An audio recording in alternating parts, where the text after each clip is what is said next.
আসসালামু আলাইকুম রহমতুল্লাহি ওয়া বারাকাতুহু। তারাবির নামাজে ইমামদের তেলাওয়াত দ্রুত গতি সম্পন্ন হওয়া ঠিক কিনা? আসলে ঠিকই, আমরা অনেকে 4G গতি, অনেকে 5G গতি, 3G গতি, এই গতিতে আমরা চলতে দেখি। ঘর ঘর ঘর ঘর ঘর ঘর ঘর ঘর এমনভাবে পড়ে চলে যান যে এটা পিছনের হাফেজ সাহেবরা বুঝেন কিনা জানি না, আমরা আসলে কিছুই বুঝতে পারি না। আমরা অসহায়ের মতো দাঁড়িয়ে থাকি। অথচ আল্লাহ তাআলা কোরআনে কি বলেছেন? ওরাত্তিল কোরআন তারতিলা, তোমরা কোরআন শরীফ তরতিল সহকারে পড়ো।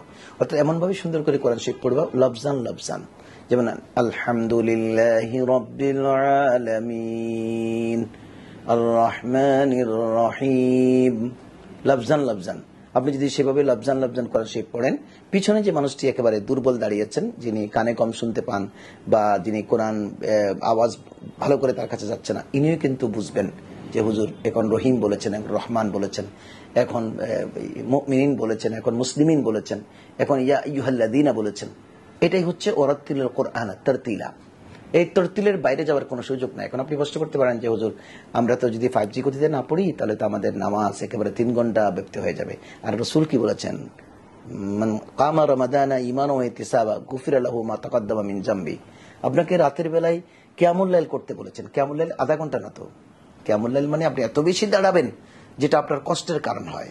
কষ্ট স্বীকার করে আপনি রাতে অধিক সময় আপনি ইমামের পিছনে দাঁড়িয়ে থাকবেন। তখনই গুফিরা লাহু মা তাকাদ্দামা মিন জামবি, আপনার পূর্বেকার সমস্ত গুনাহ মাফ হয়ে যাবে। সমস্ত গুনাহ মাফ করাবেন আধা ঘন্টা 5G গতিতে তারাবি পড়ে বাড়িতে গিয়ে ঘুম যাওয়ার মাধ্যমে। এজন্য আমাদেরকে রমজান মাসকে ইবাদতের জন্য বেছে নিতে হবে। হাফেজ সাহেবরা দীর্ঘ সময় নিয়ে তারাবি পড়াবেন, আমাদেরকে সে ধৈর্য নিয়ে পিছনে থাকতে হবে।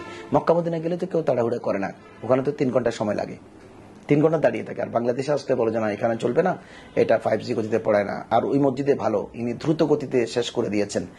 এজন্য আমাদেরকে আরেকটি কথা মনে রাখতে হবে, যদি 27তম রজনীতে কোরআন শরীফের আখেরি মোনাজাত হয়, তাহলে আমাদের জন্য কিন্তু কোরআন শরীফ এক পারা করে পড়লে হাফেজদেরও কষ্ট হবে না, আমাদের শুনতেও কষ্ট হবে না।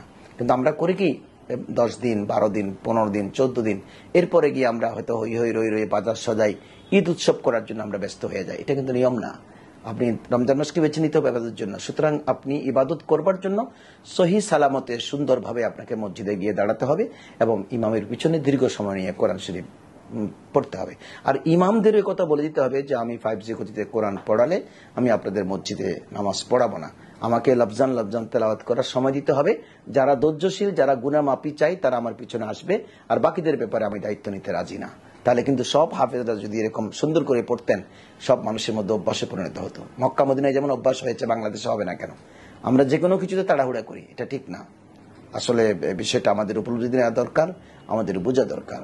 সকলকে ধন্যবাদ। আসসালামু আলাইকুম ওয়া রাহমাতুল্লাহ।